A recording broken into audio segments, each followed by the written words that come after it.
Have you ever woken up in the middle of the night, not because of a nightmare, but because of a strange, unshakable feeling? There was no noise, no one called your name. Yet something was undeniably present, like a part of you was being stirred awake, as if something ancient, something achingly familiar, was making its way back to you. You open your eyes. The room is dark. Everything is still there. The curtain sways gently. The clock ticks steadily.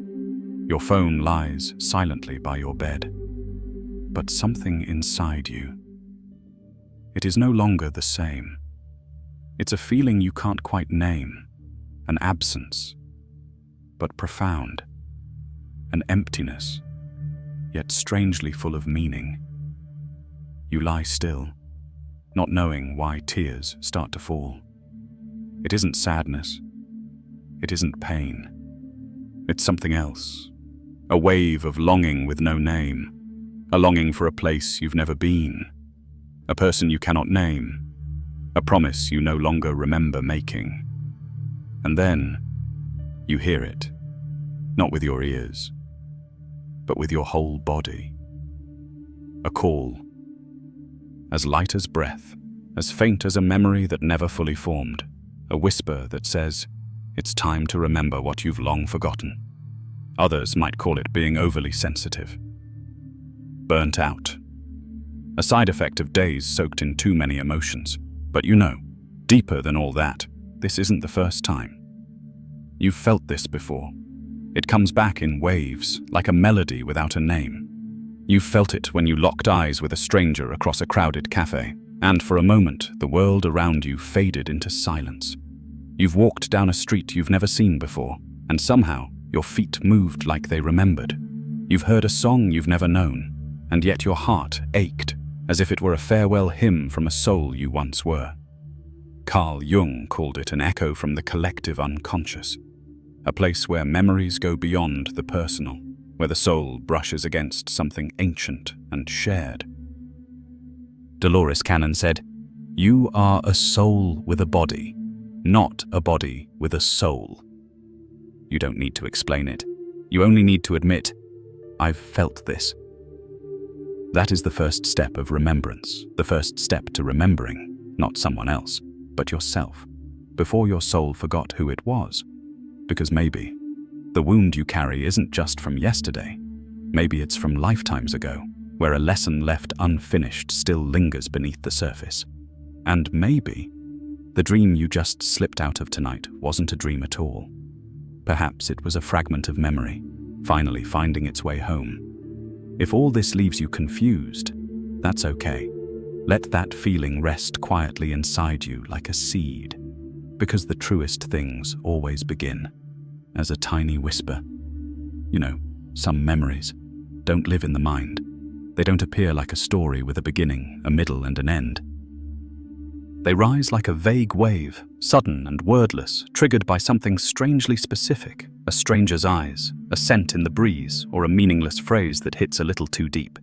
You can't explain why you cry standing before a painting you've never seen before.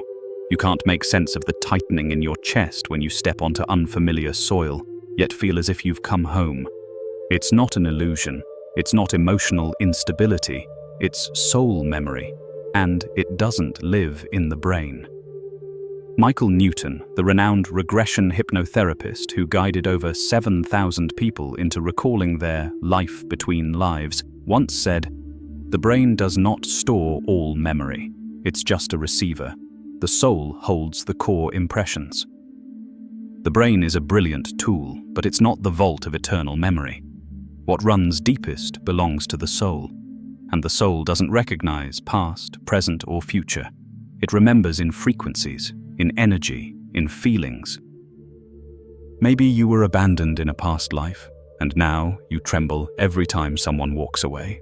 Perhaps you once lived silenced and suppressed, and today your throat tightens each time you try to speak your truth. You can't recall it like you would a childhood friend's name, but your body remembers. Your soul is still speaking. Carl Jung wrote, "Our unconscious mind is a storehouse of relics from our past. That is why you shake, cry, freeze, long after the trauma is over. We carry not just personal wounds, but echoes of lifetimes left unresolved.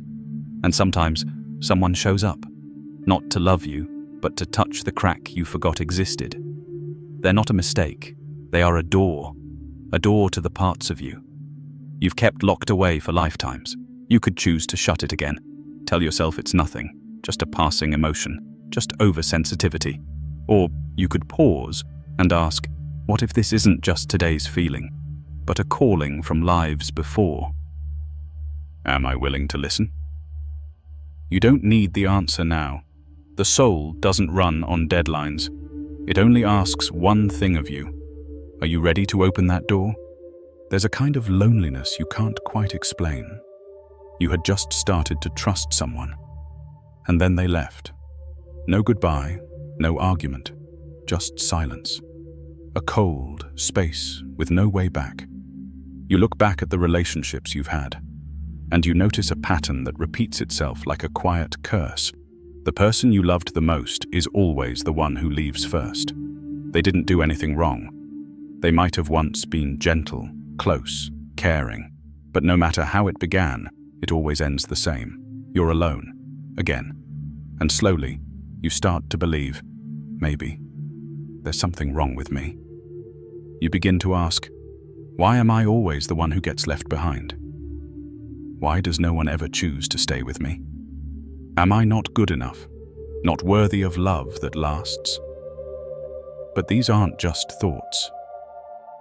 These are old scratches carved deep into your soul, like an unsent letter, forgotten by the one who once held the pen but never found the courage to write. You're not just hurting from one person. You're responding to the frequency of many wounds layered over time, like ripples across a shallow pool that no one wants to drink from anymore, not because the water is bad, but because it's been forgotten for too long. Carl Jung once said, "Until you make the unconscious conscious, it will direct your life and you will call it fate."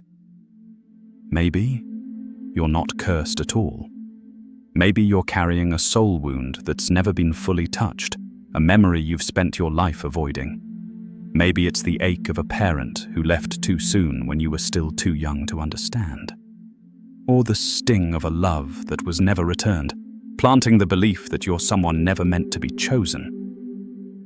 And so now, each time you begin to feel love from someone new, a part of you, the one with frightened eyes, wants to run away or hold on so tightly it suffocates everything. That fear, unintentionally, becomes the very thing that pushes them away. They didn't leave because you're broken. They left because your soul was trying to recreate the wound. So this time, you'd finally see it. So you'd finally face it. You think you're hurting because of now, but truly, you're aching from something much older. Like a bell from a forgotten life gently ringing each time someone turns away. So if you're sitting in the middle of a relationship that's just fallen apart, if you're sitting alone in a quiet room, whispering, "Why is it always me?" Maybe it's time to change the question. Don't ask, "Why did they leave me?" Ask, instead, what is my soul asking me to see through this loss? Because maybe you were never left behind. Maybe you're simply being called back to the part of you left behind long ago. Have you ever asked yourself why the pain keeps repeating, even when everything else has changed? You change your environment, you change the people around you, you change your habits, and yet the pain feels the same. You walk away from a toxic relationship. But a few months later, you find yourself loving someone who carries the same energy. You leave a job that burned you out, only to find yourself once again silenced, pressured, unable to speak up in the new one. You say, "Next time, I'll choose differently." But somehow, the different feels just like the old. Why? It might be because you're living under the influence of a belief pattern, not a conscious one, but one buried deeper, an unconscious belief, an old program you've carried for a long time, maybe since childhood, or maybe even further, from a soul memory that was never healed. For example, If, deep down, you believe that love always comes with pain, you'll unconsciously attract or choose someone who proves that to be true. Not because you want to suffer, but because that kind of pain feels familiar.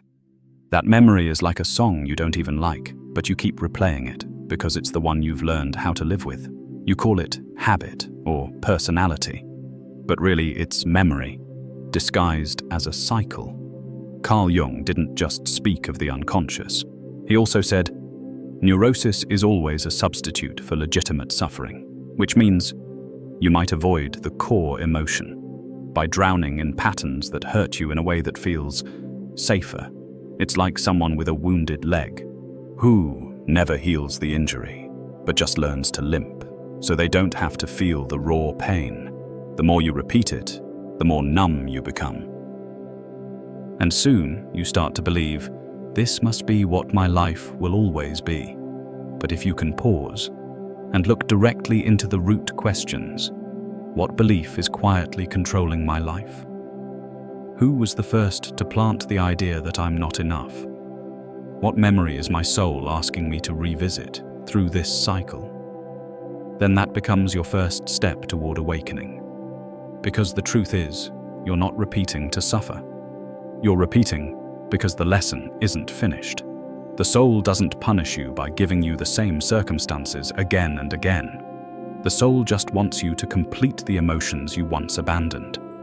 It may feel like you're going in circles, but in reality, you're rising in a spiral. Each turn offers a new perspective, if you stop long enough to notice it. So the next time you fall into a familiar feeling, fear of being left, anxiety around rejection, the urge to please too much, don't just react. Ask yourself gently, when have I felt this before? And this time, can I hold it differently? That is not a weakness. That is spiritual courage. The courage to face the wound without blaming, without running, to simply sit with yourself. Have you ever met someone and felt like you already knew them? Not because they reminded you of someone, not because they did anything special, but simply because, when they entered the space, your heart stirred. A quiet ache, a sense of familiarity that logic can't explain. Michael Newton, a clinical hypnotherapist who guided over 7,000 people through past life regression, called this phenomenon soul recognition. It's not recognition with your eyes, it's vibration, frequency, something your mind can't quite grasp. But your soul feels it immediately. Many of the people in his regressions, even those who didn't believe in reincarnation, described the same thing.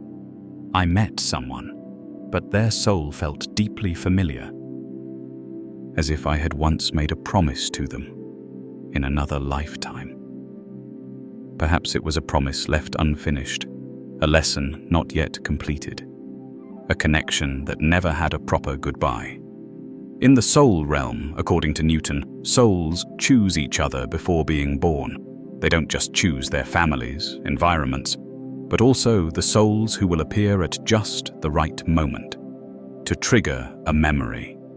Dolores Cannon, another past life regressionist with over 40 years of experience, once said, "You are a soul with a body, not a body with a soul. And that soul, no matter how many masks it wears, always remember what it chose. Even if your conscious memory forgets, your heart still holds the red thread, connecting you to them, unbroken, just hidden. You meet them and see unfamiliar eyes, but your heart trembles.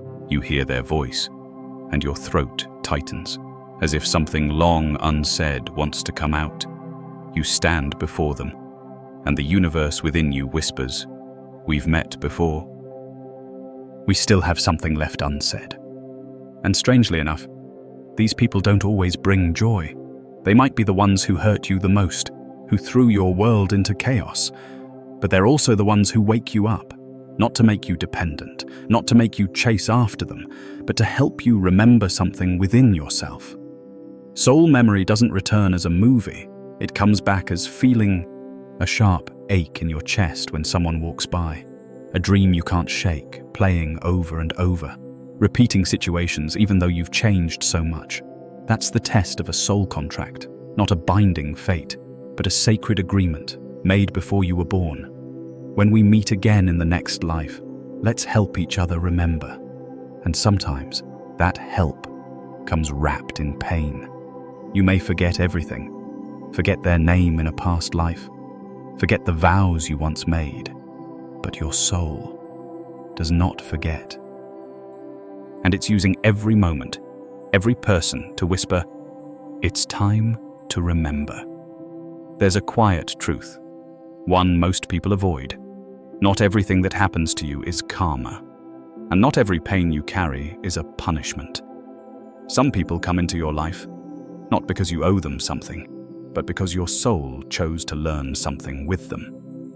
There's a subtle but profound difference between karma and a soul contract. Karma is unfinished energy. It's like a chemical reaction between what you've planted and what you're harvesting. A soul contract, on the other hand, is a sacred agreement, made before you were even born. I'll help you learn to let go. You'll help me learn to forgive. Neither of us will remember, but when we meet, everything will rise to the surface. You think you've been abandoned. You feel betrayed. But what if you chose that? Not because you longed for suffering, but because the deepest lessons are sometimes written in tears. Ram Dass once said, "We're all just walking each other home," and that holds, whether they walk with you to the very end, or only for a few chapters before they turn a different way. You met them. You gave everything. And then you lost them. You collapsed. Felt like you couldn't go on.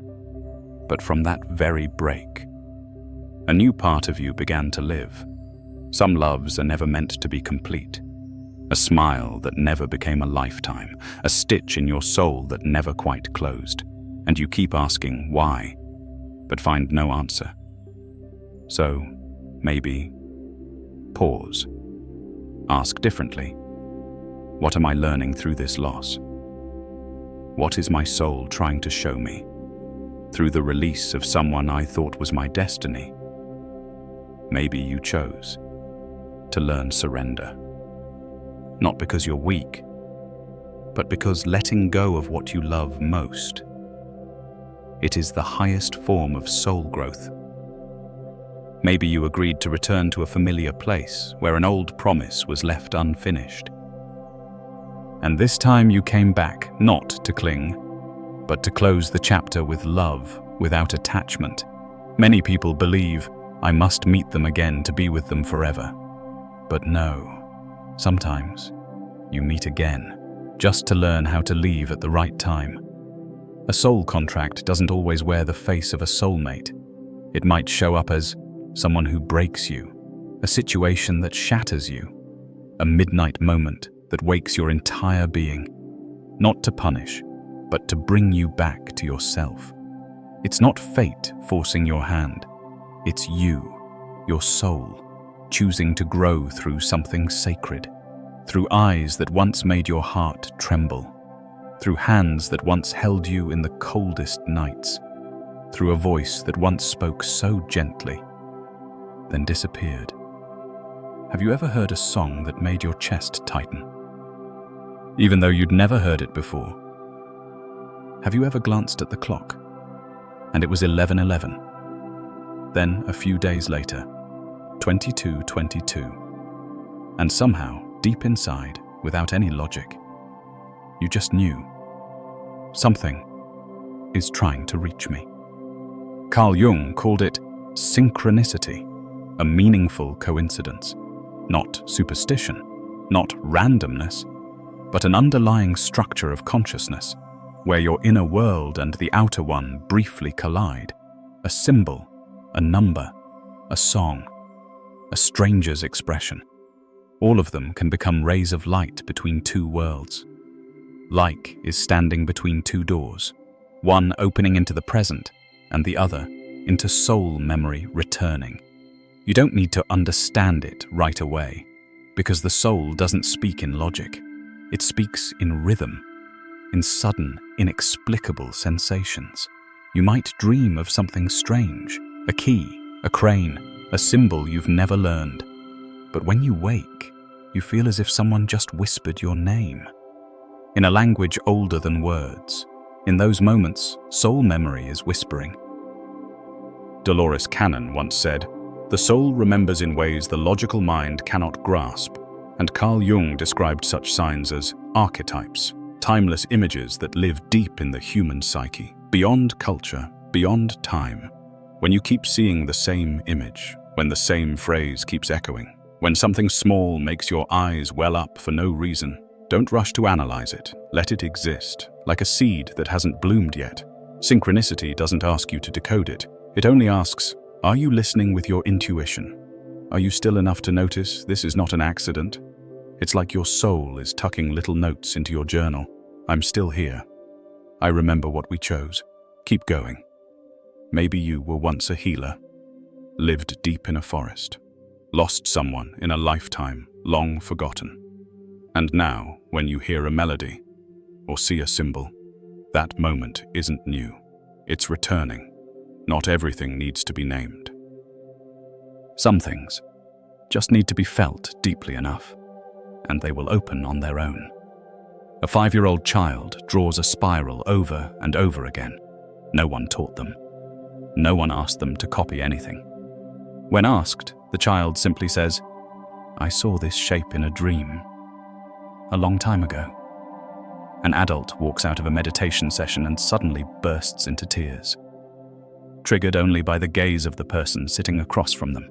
No words, no touch, just a look, as if an ancient memory had just awakened.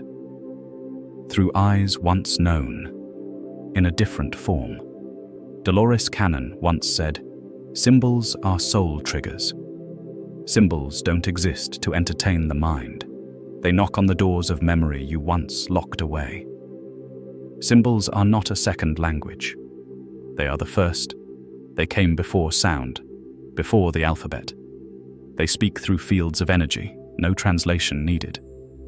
A feather appears just when you feel the most emptinessy. An Egyptian symbol makes you weep, even though you've never studied history. A forgotten scent pulls you back into hallways that don't exist in this life. These are not illusions. They are reminders. Carl Jung called them archetypes. Universal images are rooted deep in the collective unconscious, but beyond psychology. Symbols are how the soul says, "I'm still here." When you ignore a symbol, you ignore the signal of soul memory itself. They don't lie. They don't arrive to be dissected. They arrive to be felt through intuition. Maybe you used to draw strange shapes as a child and forgot. Maybe you once spoke a language no one understood while sleepwalking. Maybe you always dreamed of a door you've never walked through. These things don't need explanations. They need to be witnessed. Do this for yourself. Write down the symbols that keep repeating inside you, whether in your dreams, in your thoughts, or among crowds. They are not random. They are the red threads pulling you back to your center. Symbols don't speak in full sentences. They suggest. They invite you into a language that cannot be spoken, only remembered. And if you're patient enough to listen, they will guide you towards something your soul has been trying to remind you of for a very, very long time. The wound is the place where the light enters you. You open the door. No one is there, no divine light, no angelic voice, only a small figure. Sitting quietly in the corner of the room. It's you, the child you once were. That child doesn't speak, it doesn't blame, it doesn't wait for you to explain. It simply looks at you, with the eyes of a soul that's been forgotten. You step closer, slowly. No more fear, no more concern about who was right or wrong. And you sit beside them, no words needed, just presence. Carl Jung once said, "The wound is the place where the light enters you." Maybe you've spent your whole life trying to outrun that wound, believing you had to be stronger, better, more enlightened. But it's the wound that lets the light in, not so you can become someone else, but so you can return to yourself. Memory doesn't ask to be analyzed. Emotion doesn't need to be solved or fixed. All it needs, it's for you to stay long enough, to hear the whisper beneath the pain. Maybe you don't need to understand why that person left you. Why do the dreams keep repeating? Because maybe it's not a problem to solve. Maybe it's the seed of awakening, beginning to sprout. Let yourself sit with that feeling. Don't label it. Don't chase a right answer. Just stay. As if you're learning the soul's language again, silence and presence. The soul's journey isn't always clear. There's no perfect map. Only scattered symbols, a glance that makes you cry, a dream you can't forget, a room from your imagination where you open the door and meet yourself again. And if this moment made you pause, if something ancient inside you just stirred, don't brush it aside too quickly, because maybe you just remembered something you once promised. You've come a long way, from the child sitting silently in the corner to the traveler of questions without answers. But perhaps the answer was never waiting at the end of the road. Maybe it was always here. In the moment you stopped running and began to sit with yourself. Don't be so quick to believe that you need to become higher, brighter, more awakened. That's just another form of rejecting who you are. Ram Dass once said, "You don't need to be someone else. You only need to come home." You don't need to become someone else. You just need to come home. And home is not a place. It's a state of acceptance. It's where you stop trying to push the darkness away and instead make space for it to stay a while. You don't need light to come from the outside, because you are the light, not a blinding, perfect light, but a quiet one, like a small flame in the long night, still burning despite its fragility. Maybe you've had a recurring dream. You're being chased. You run, always running. But in the most recent one, you stopped. You turned around, and there was no pursuer. Only you. Tired, torn, still waiting. And this time, you didn't run. You embraced that self, like a wordless forgiveness, like an ending that doesn't need to be won. That was the moment you stopped searching for the light, because you had found yourself, and your soul was no longer abandoned. If some part of this video made your heart pause, if a dream, a moment, or an embrace that never happened came back to you, let it live inside you. Don't explain. Don't analyze. Just breathe and come home.